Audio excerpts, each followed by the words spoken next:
lanjutkan 5 menit. Nanti kalau tidak Assalamualaikum cukup tambah. warahmatullahi wabarakatuh.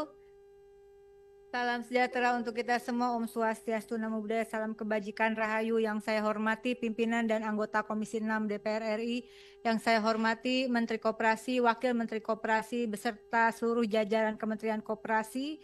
Terima kasih untuk kehadirannya. Akhirnya kita bisa bertemu membahas sesuatu yang sangat penting. Ini adalah suatu langkah yang progresif kalau menurut saya dalam menyikapi bukan hanya kondisi nasional kita, tetapi secara geopolitik maupun geoekonomi. Bapak izinkan di tangan saya, ini ada buku yang sangat tebal, ya. Ini adalah roadmap pembangunan pertama Indonesia yang disebut dengan Pola Pembangunan Nasional Semesta Berencana. Ini adalah semacam antitesa terhadap berbagai persoalan geopolitik dan geoekonomi saat itu, disusun semenjak tahun 57 hingga tahun 60 begitu, yang terdiri dari tripola pembangunan, pola riset, kemudian pola perencanaan dan pola anggaran. Di dalam roadmap pembangunan semesta berencana ini ada beberapa postulat yang sangat penting menurut saya. Dan saya diperintahkan secara khusus oleh Ibu Megawati Soekarno Putri untuk menganalisisnya dari tahun 2013. Dan itu kemudian ditetapkan akhirnya karena ini adalah pondasi pembangunan teknokratik Indonesia, termasuk di bidang politik, ekonomi, sosial, budaya, dan seluruh bidang kehidupan. Tahun 2023 akhirnya ditetapkan sebagai memori kolektif bangsa. Saya membaca sesuatu yang sangat penting dan nanti terkait dengan koperasi, bahwa di dalam konsep ini dalam sistem sudah otonomi daerah, berarti sama dengan saat ini.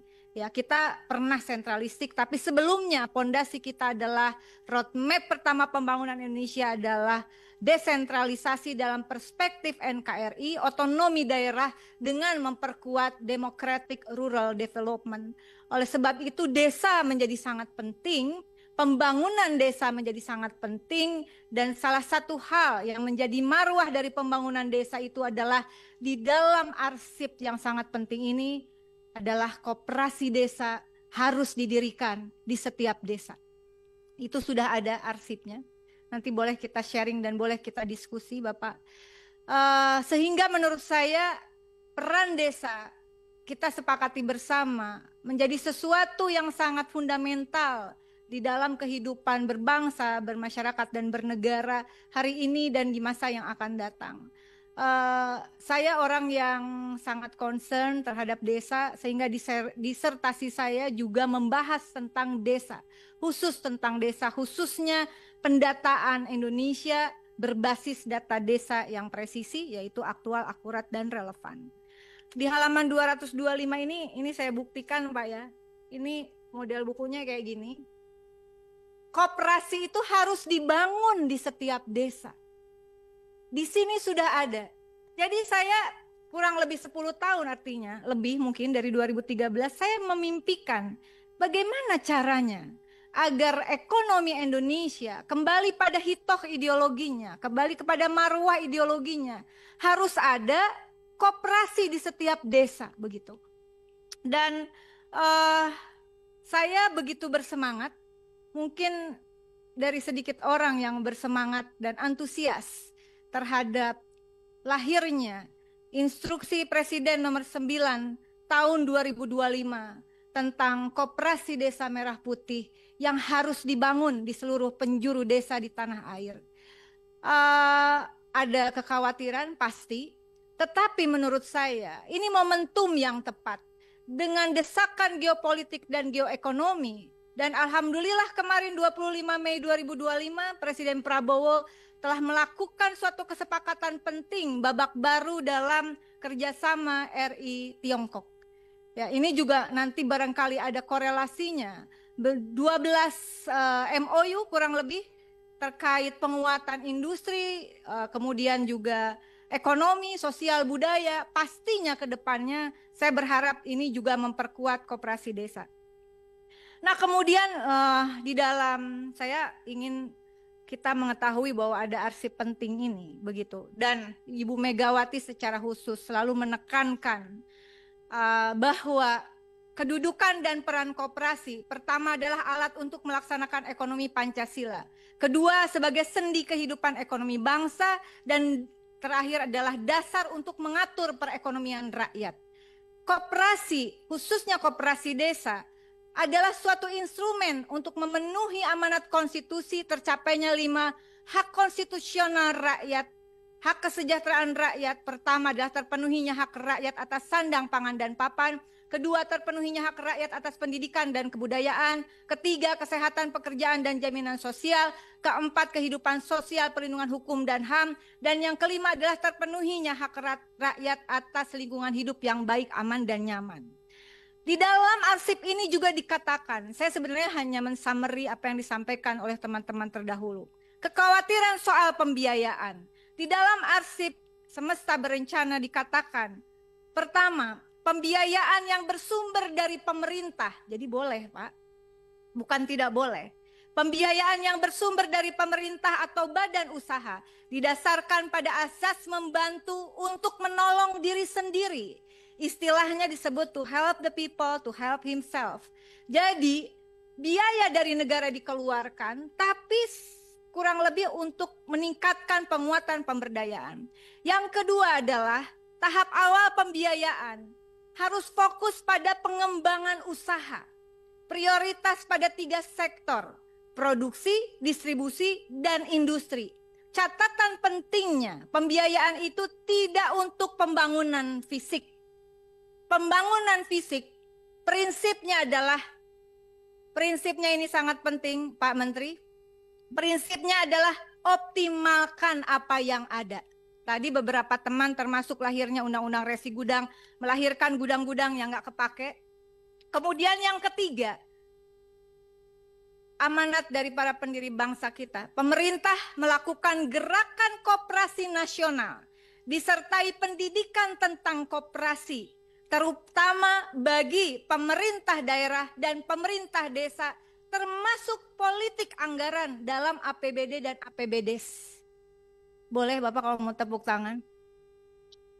Ini tepuk tangannya penyusunnya adalah 513 orang anggota MPR RI pertama dan 600 pakar dari berbagai bidang keilmuan dari seluruh Indonesia. Kita aplaus untuk mereka yang sudah meletakkan fondasi dasar ekonomi. Oleh karena itu saya tidak akan berpanjang lebar. Mengingat Undang-Undang Dasar Negara Republik Indonesia 1945. Kedua, mengingat TAP MPR nomor 16 tahun 1998 tentang politik ekonomi dalam rangka demokrasi ekonomi. Ketiga, undang-undang tentang Pemda. Keempat, undang-undang tentang desa. Kelima adalah Inpres nomor 9 tahun 2025 tentang percepatan pembentukan Koperasi Desa Kelurahan Merah Putih. Kemudian yang keenam ada surat edaran Menkop nomor 1 tahun 2025 tentang cara pembentukan koperasi dan merah putih. Hendaknya kita tidak meninggalkan spirit dari Astacita nomor 2 bahwa keberadaan koperasi desa ini adalah untuk memantapkan sistem pertahanan dan keamanan negara juga, karena kita menganut sistem pertahanan rakyat semesta dan rakyat itu adanya di desa dan kelurahan. Kemudian mendorong kemandirian melalui swasembada pangan, energi, air, aircraft, ekonomi hijau dan biru. Dan yang keenam adalah membangun dari desa dan dari bawah untuk pemerataan ekonomi dan pemberantasan kemiskinan. Berdasarkan arsip sejarah dan berdasarkan prinsip-prinsip konstitusional yang kita yakini dan menjadi sumpah jabatan kita bersama. Dalam rapat yang berharga ini, izinkan saya merekomendasikan beberapa hal. Pertama, mendesak dan meminta Kementerian Koperasi untuk menyusun roadmap koperasi merah putih, hulu, tengah, dan hilir, termasuk mitigasi resiko.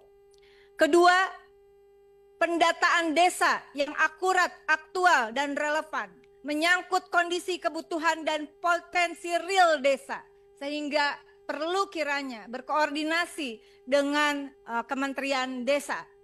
Yang ketiga adalah terkait skema pembiayaan, menyusun skema pembiayaan yang bersumber dari pemerintah pusat, daerah, dan desa, serta dari badan usaha, negara maupun swasta, serta mitigasi resiko dari pembiayaan ini. Yang keempat, mendesak Kementerian Koperasi bekerja sama dengan kementerian lain yang ditugaskan, 13 kementerian Bapak kalau saya tidak salah, betul? 13 kementerian dan 13 kementerian, lembaga, dan juga ada badan di sana untuk inventarisir dan optimalisasi aset pemerintah pusat, daerah, dan desa, serta aset BUMN, BUMD, dan BUMDes. Yang juga melakukan inventarisir terhadap koperasi yang telah existing dan bidang usahanya apa. Sehingga ini tidak terjadi bentrokan-bentrokan atau bisa diminimalisir lah konflik di bawah ini.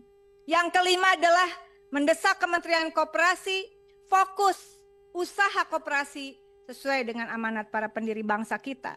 Di bidang produksi, distribusi, dan industri, terutama 5 bidang industri yang menjadi penting juga produksi dan distribusinya, yaitu pertama, sandang, pangan, dan papan. Kedua, energi khususnya energi terbarukan. Ketiga, bahan baku industri. Keempat, farmasi dan obat-obatan tradisional, serta pariwisata. Keenam, mendesak Kementerian Koperasi untuk melakukan harmonisasi peraturan perundang-undangan yang berkorelasi dengan pembentukan dan penguatan koperasi, termasuk evaluasi terhadap draft perubahan Undang-Undang Nomor 25 Tahun 1992 tentang perkoperasian yang sedang dalam proses pembahasan dengan DPR. Perlu dievaluasi. Kalau perlu ditarik lagi, tarik lagi, Pak. Apakah ini sudah secara sinkron? Sudah secara sinkron. Pak Sekjen, mohon perhatiannya, karena apabila dikehendaki, sesmen ya, apabila dikehendaki kemudian koperasi menjadi instrumen pula agar terjadinya penyaluran subsidi negara yang akurat dan tepat, saya kira harus juga ada harmonisasi dengan peraturan perundang-undangan khususnya Perpres terkait beberapa subsidi yang itu sudah ada, Pak. Karena kalau tidak, apa yang dikhawatirkan oleh teman-teman Komisi 6 yang sudah bicara terdahulu saya kira akan berakibat fatal, ya. Itu saja yang saya sampaikan, cukup panjang, tetapi karena saya terlalu bersemangat. Ini momentum kita semua. Ini bukan hanya persoalan kehendak orang per orang. Ini adalah suatu kehendak bersama. Dan ini harus menjadi gerakan nasional. Gerakan kita semua. Ini momentumnya. Mumpung langsung dikeluarkan instruksi presidennya, tinggal implementasinya. Kawal semua pihak. Bahwa koperasi Desa Merah Putih, Bapak. Makanya saya bilang, Pak Menko, fokus Pak, fokus. Hal-hal yang tidak menyangkut koperasi desa bisa diwakilkan, Bapak tanggapi, wakilkan Pak. Jadi Bapak nggak keselip lidah. Dan ini sangat penting karena ini adalah hajat besar Pak Menko. Hajat besar Pak. Jangan sampai gagal Pak. Momentum tidak datang 2 kali Pak. Ini legacy Pak.